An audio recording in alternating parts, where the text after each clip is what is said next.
Virtualmente todos na Terra, independente de sua religião ou nacionalidade, reconhecem que existe alguma espécie de batalha ocorrendo no mundo entre as forças do bem e do mal.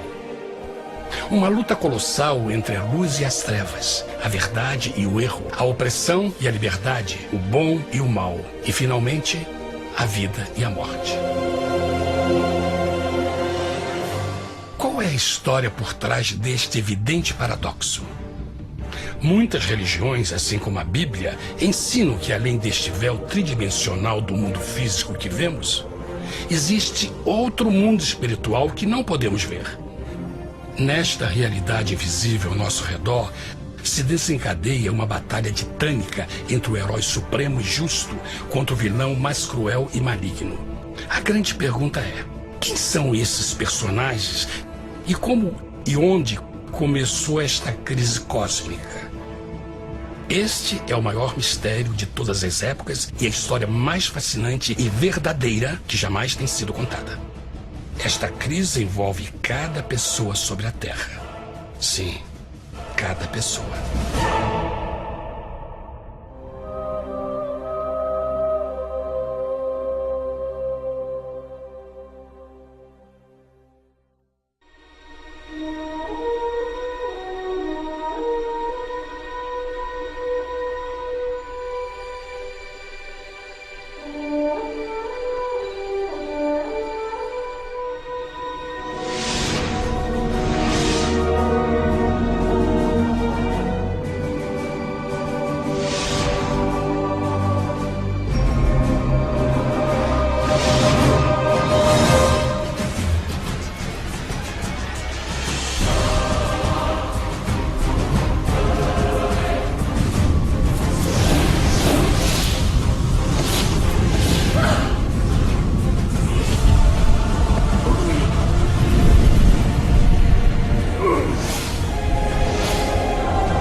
A história humana está repleta de cenas de guerras. E todas as pessoas já experimentaram conflitos. Mas para entender a origem do mal, devemos viajar ao passado para a Primeira Guerra do Universo. Porque esta guerra não aconteceu na Terra. Antes que o nosso mundo existisse, houve uma guerra no céu. Mesmo as palavras guerra no céu soam como uma contradição. É quase inimaginável para nós que pudesse haver batalhas e conflitos entre as criações de Deus no paraíso. O que pode ter causado este conflito celestial?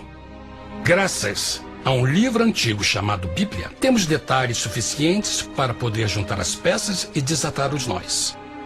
Mesmo que trágica, é uma extraordinária e bela história de amor que vai desde o princípio dos tempos até tocar pessoalmente a você, a mim e a cada indivíduo na Terra. Nossa história começa há muito tempo atrás na capital do universo. Em um lugar chamado Céu, que estava repleto de seres angelicais que amavam fazer a vontade de Deus.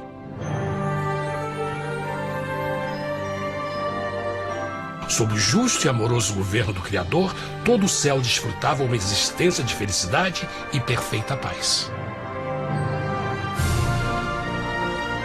O príncipe supremo do paraíso e comandante dos anjos era o poderoso e amoroso Filho de Deus, mais conhecido com o nome que adotou quando veio à Terra, Jesus. Ele tinha o mesmo propósito e pensamento com Deus, o Pai. O céu, sob o comando compassivo do Pai, Filho e Espírito Santo, provou ser um maravilhoso lugar de paz e alegria. Para realizar as ordens de Deus, a Trindade estava rodeada de um oceano virtual de inumeráveis espíritos ministradores chamados serafins e querubins, mais conhecidos como anjos. Estas poderosas e inteligentes criaturas descobriram que a felicidade estava em cumprir as ordens do Todo-Poderoso. Mas Deus criou um extraordinário anjo para atuar como líder de toda a multidão celestial. A Bíblia nos diz que seu nome era Lúcifer, que significa portador da luz. Este querubim foi o maior ser criado por Deus e assumia a posição mais próxima do trono de Deus, estando diretamente sob a autoridade de Jesus. A tarefa de Lúcifer era difundir a luz e o conhecimento da vontade de Deus a todos os outros anjos. Lúcifer foi o mais esplêndido ser criado por Deus. Era extremamente bonito e dotado de enormes poderes de liderança e organização. Entre os anjos, ele foi muito admirado, respeitado e amado como amigo. Mesmo assim, Deus previu o mal que Lúcifer estava a ponto de introduzir no reino da luz. Cheio de sabedoria e formosura, de todas as pedras preciosas te cobrias. Tu eras o querubim, ungido para cobrir, e te estabeleci. No monte santo de Deus estavas. No meio das pedras afogueadas andavas. Perfeito eras nos teus caminhos, desde o dia em que foste criado, até que se achou iniquidade em ti. Quando Lúcifer percebeu a sua beleza e poder, seu coração pouco a pouco começou a mudar. Permitiu que seu enfoque se afastasse de Deus e direcionou seu amor para si mesmo. Talvez nunca saberemos completamente como e porquê estas sementes de rebelião germinaram em seu coração. Mas o profeta Isaías nos dá uma visão do pensamento de Lúcifer. Como caíste desde o céu, ó estrela da manhã, filha da alva! Como foste cortado por terra, tu que debilitavas as nações! E tu dizias no teu coração: eu subirei ao céu, acima das estrelas de Deus exaltarei o meu trono. Subirei sobre as alturas das nuvens e serei semelhante ao Altíssimo. Lúcifer, aos poucos, começou a cobiçar o poder de Deus, mas não sua personalidade. Ao pensar em suas próprias habilidades e belezas extraordinárias, os perversos tentáculos do orgulho e vaidade congelaram sua mente. Este ressentimento e inveja fizeram com que ele violasse a lei sagrada de Deus e se rebelasse contra seu governo. Precisamos fazer uma pausa e esclarecer algo. Desde o princípio, Deus ordenou que as leis da física governassem o mundo material em que vivemos. Sem essas leis naturais, o universo seria um caos. Do mesmo modo, as leis morais de Deus sempre têm dado segurança e estabilidade ao cosmos. Alguns pensam que os 10 mandamentos não existiram, até que o Senhor os entregou a Moisés no Monte Sinai. Mas as Escrituras nos ensinam que os princípios das leis de Deus sempre existiram por toda a eternidade, pois são a base fundamental de seu reino de amor.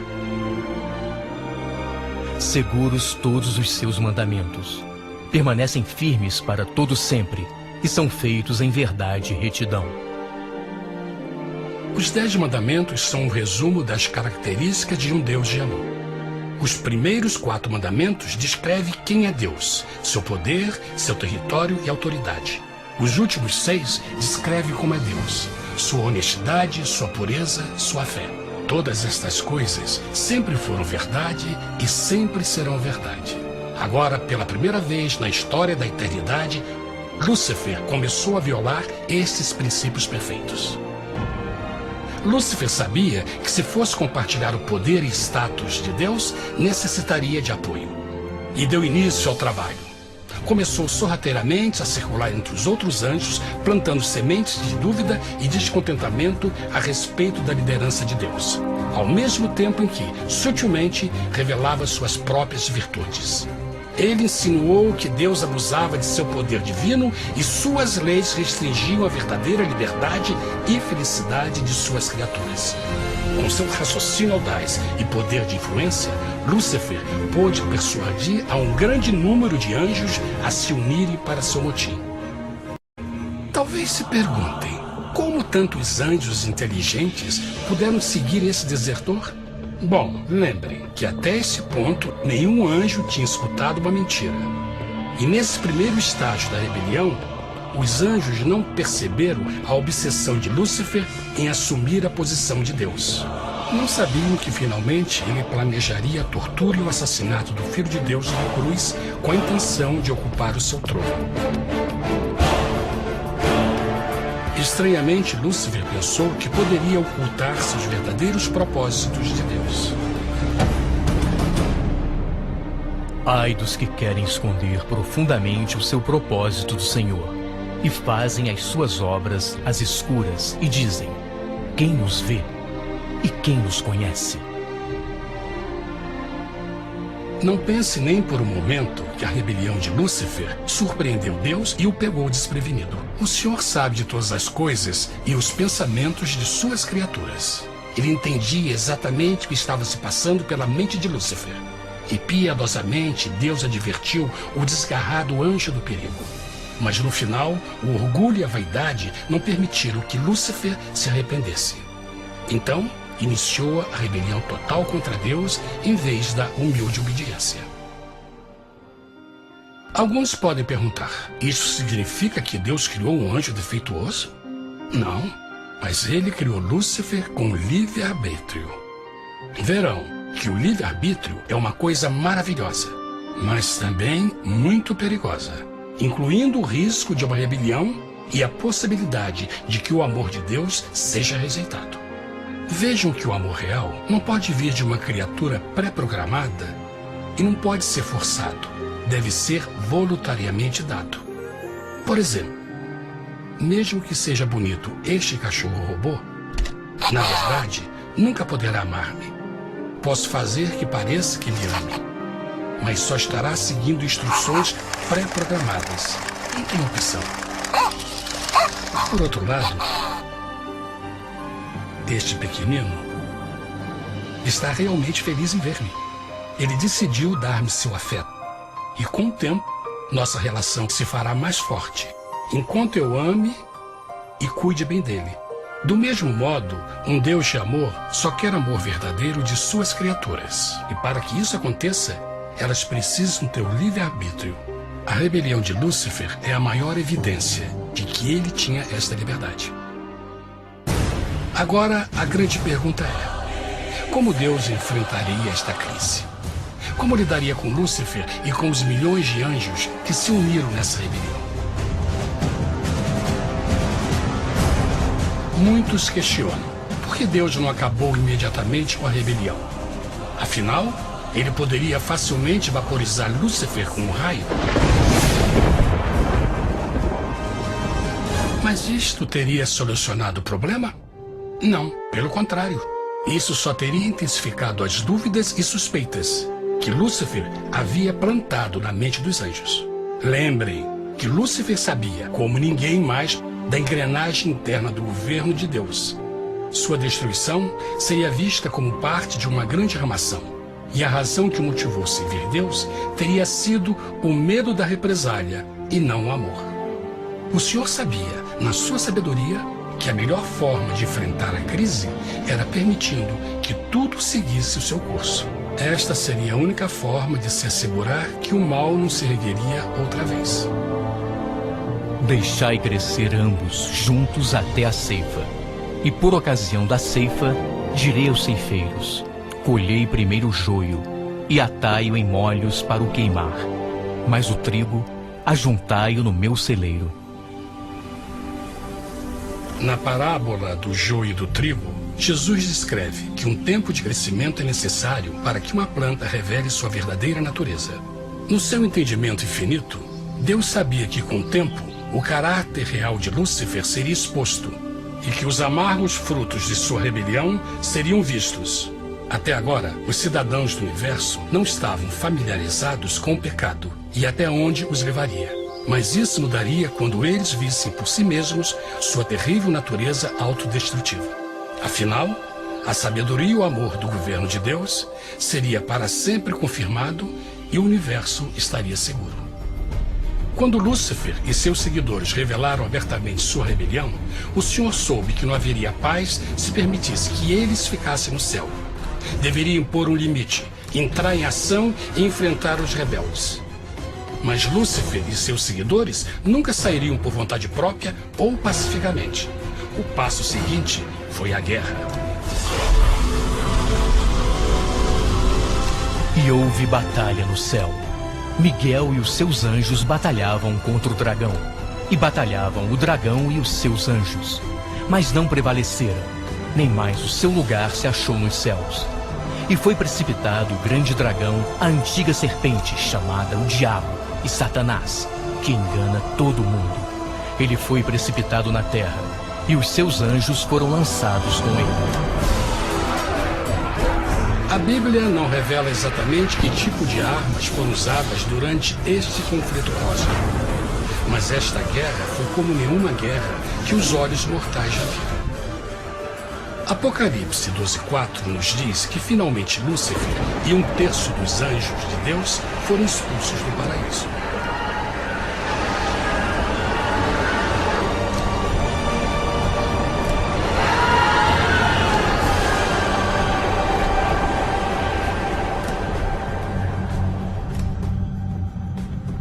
Mas e agora?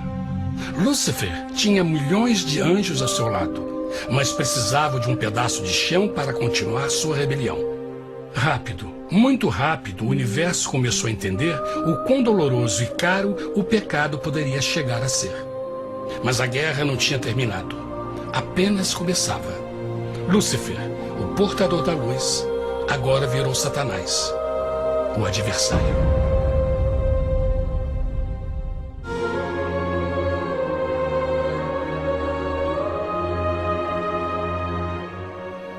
Depois da guerra no céu, Satanás e seus anjos caídos foram expulsos da corte de glória. Por um tempo, o diabo e seus demônios vagaram pelo universo buscando inutilmente mundos que se compadeceram e se uniram à sua rebelião. Enquanto isto, o coração de Deus sentia intensamente o vazio que deixou a perda de Lúcifer e seus anjos. Então o Pai, o Filho e o Espírito Santo retomaram o seu trabalho favorito, o maravilhoso trabalho da criação. Decidiram fazer um mundo novo, pleno, com muita variedade e diversas criaturas de amor. Este novo mundo seria único, porque as criaturas principais seriam feitas à imagem de Deus. Para eles, o Senhor também daria o domínio deste planeta novo, que conhecemos como Terra. No princípio, Deus criou a terra. E viu Deus tudo quanto tinha feito, e eis que era muito bom. Que imagem maravilhosa! Deus forma um novo mundo, nosso planeta, Terra. E em cada maravilhoso dia da criação, algo novo e espetacular começa a fazer parte da cena. Por exemplo, no terceiro dia, Deus falou e uma linda e exuberante vegetação fez parte da existência. Plantas de todas as cores, formas e tamanhos.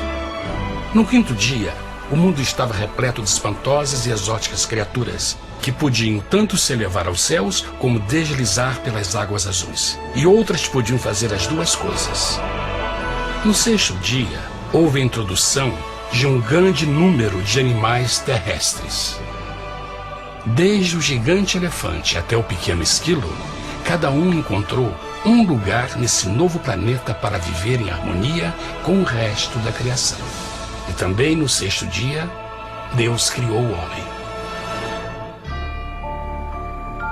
E disse Deus: façamos o homem à nossa imagem, conforme a nossa semelhança. E formou o Senhor Deus o homem do pó da terra, e soprou em suas narinas o fôlego da vida, e o homem foi feito alma vivente. E plantou o Senhor Deus um jardim no Éden, do lado oriental, e pôs ali o homem que tinha formado.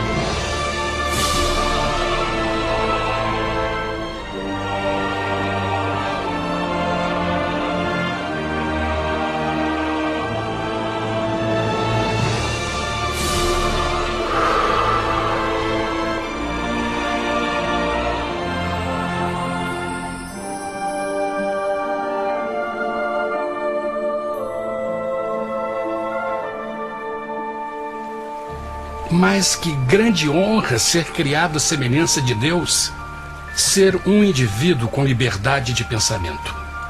No princípio, o homem não percebia a sua nudez. Provavelmente porque antes do pecado ele estava vestido de glória e luz.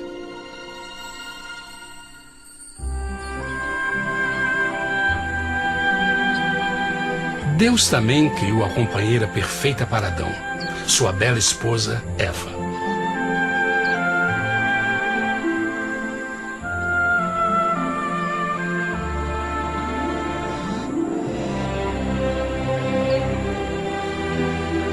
O feliz casal foi colocado em um magnífico jardim perfeitamente projetado para aumentar sua felicidade. Para Adão e Eva e as outras criaturas da terra, também foi dado o privilégio divino de procriar a sua própria imagem.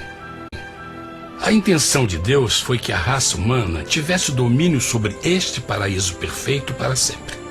Eternamente felizes e saudáveis, trabalhariam com a flora do jardim de Deus, enquanto desfrutariam o afeto e companhia de todas as criaturas sob seus cuidados. O ambiente que nossos primeiros antepassados experimentaram foi muito diferente do mundo de hoje. As rosas não tinham espinhos, os insetos não mordiam nem picavam, e os leões e as ovelhas brincavam juntos. Mas a grande bênção era os humanos viverem em perfeita harmonia com seu Criador.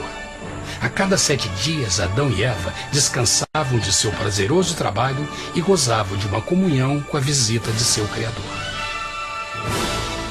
Era um mundo esplêndido e maravilhoso. E esse estado de felicidade teria continuado eternamente se nossos primeiros parentes tivessem mostrado fidelidade com uma simples prova. Mas da árvore do conhecimento do bem e do mal, dela não comerás, porque no dia em que dela comeres, certamente morrerás. Visto que o adversário havia contaminado o universo com sua rebelião, o Senhor viu a necessidade de uma simples prova de amor e lealdade. Lembrem que os anjos bons acabaram de ver 1/3 de seus amigos serem expulsos do céu durante a guerra. Como estariam seguros de que esses novos humanos não se uniriam a Lúcifer e causariam problemas? Então o Senhor plantou uma árvore no jardim, uma árvore cujo fruto não deveria ser comido sob pena de morte. Ao passar por esta simples prova de obediência, Adão e Eva mostrariam a lealdade para com Deus e a fé em sua palavra. Ainda mais, era uma prova de amor. Por isso, Jesus disse em João 14, se me amais, guardais meus mandamentos. Mas alguém mais soube desta prova de fé e estava determinado a usá-la em seu favor. Satanás estava com inveja dos humanos que desfrutavam da bendita vida que ele perdeu. Sua feliz existência estava em total contraste com a sua, que agora estava cheia de culpa, pecado e miséria.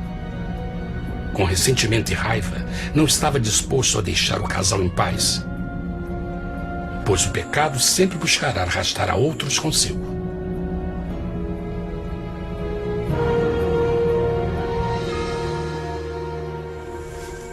Então um dia, quando Eva estava concentrada em seu agradável trabalho, se viu sozinha e muito perto da árvore proibida. Foi quando Satanás viu sua oportunidade. Através de uma serpente hipnotizante, o anjo caído chamou Eva até a árvore e a envolveu em uma conversação.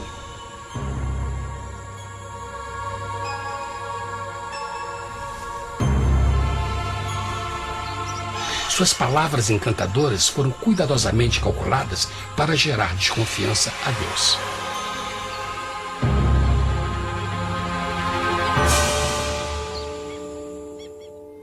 A serpente replicou à mulher, de modo algum morrereis.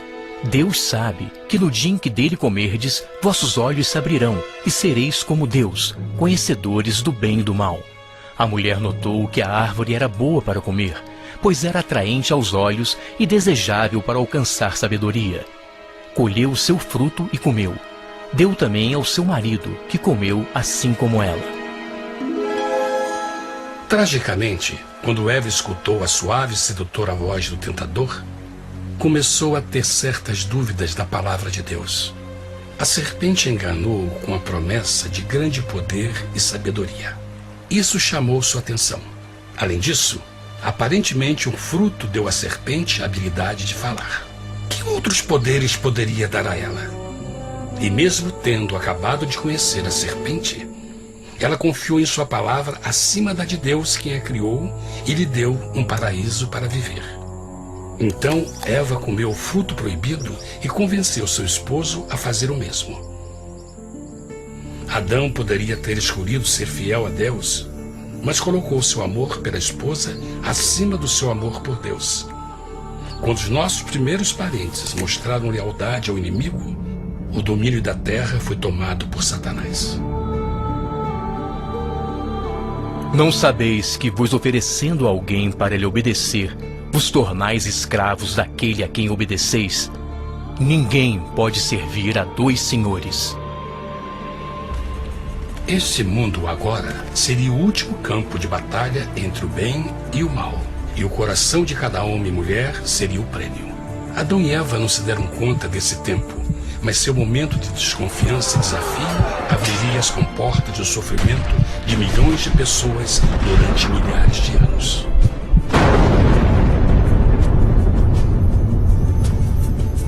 Portanto, como o pecado entrou no mundo por um homem, e por ele a morte, e assim a morte transmitiu-se a todos os homens naquele em quem todos pecaram.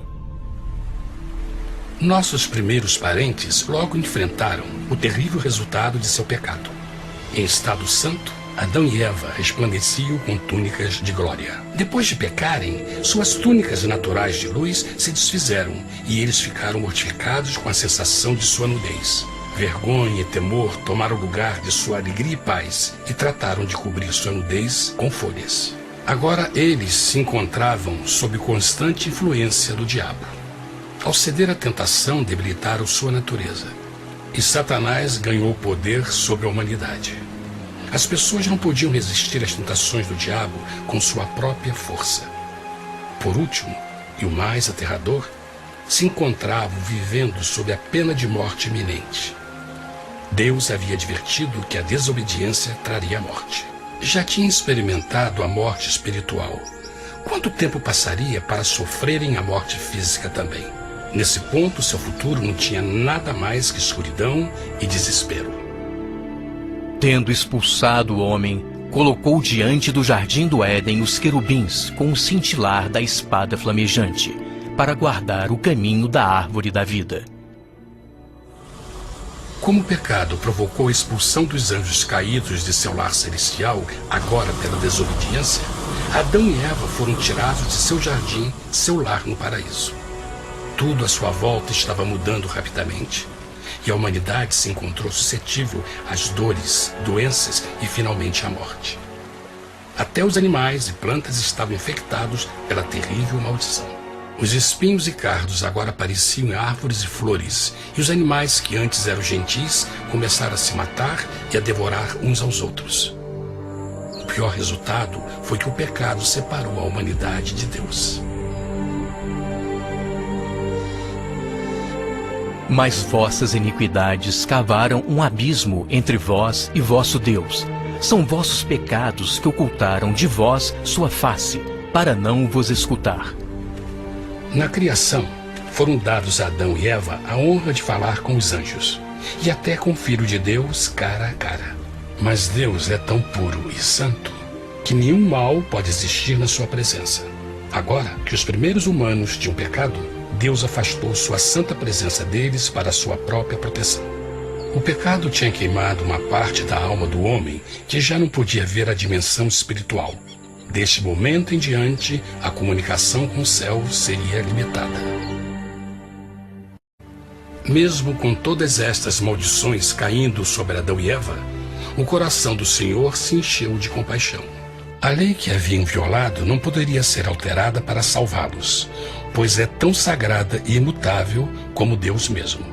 O Senhor sabia que havia só uma maneira na qual o homem podia se redimir.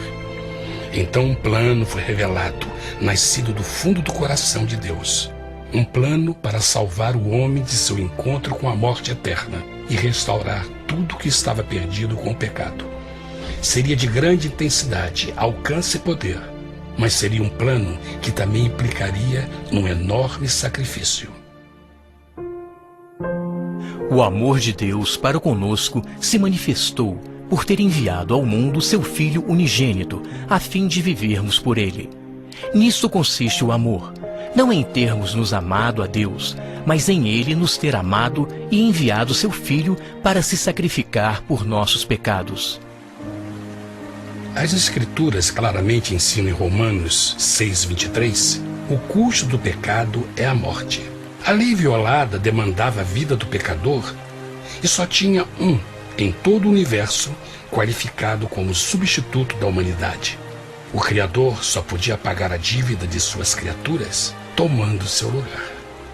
Então Jesus Cristo, o Filho de Deus, concordou em deixar a pureza, glória e segurança do céu. Ele viria para morrer em nome do homem em seu malvado e renegado planeta. Ele nasceria como um inocente e indefeso bebê, suportaria uma vida de dor e vergonha e mesmo assim viveria uma perfeita e vitoriosa vida. Finalmente, ele teria uma morte humilhante para poder ser o substituto da humanidade caída. Por seu sacrifício, a humanidade incrivelmente receberia uma nova oportunidade de ter a vida eterna. Seu sangue seria o resgate para um mundo raptado por Satanás. Este maravilhoso plano de redenção foi graficamente ilustrado no sistema de sacrifício de animais ordenado por Deus depois da queda do homem. O Senhor tinha avisado Adão e Eva que iriam morrer no dia em que comessem do fruto proibido. E como que permaneceram vivos? A Bíblia nos diz que imediatamente depois do pecado, Deus providenciou roupas na forma de peles de animais. É bom notar que o Apocalipse se refere a Jesus Cristo como a ovelha que foi morta desde o princípio do mundo. Isto indica que uma ovelha foi sacrificada no mesmo dia para prevenir suas mortes imediatas. Pela fé, neste sacrifício, suas mortes foram simbolicamente transferidas deles para a criatura inocente. A ovelha certamente era a representação de Jesus. Assim, um raio de esperança foi dado em uma situação de escuridão e desespero. Através do arrependimento e a fé no sangue do Messias, qualquer humano poderia uma vez mais ser filho de Deus. Mas mesmo com este grande plano para a humanidade, Satanás ainda tinha o domínio da terra. E a vida na terra não estava fácil. No mundo haveis de ter aflição, mas coragem, pois eu venci o mundo.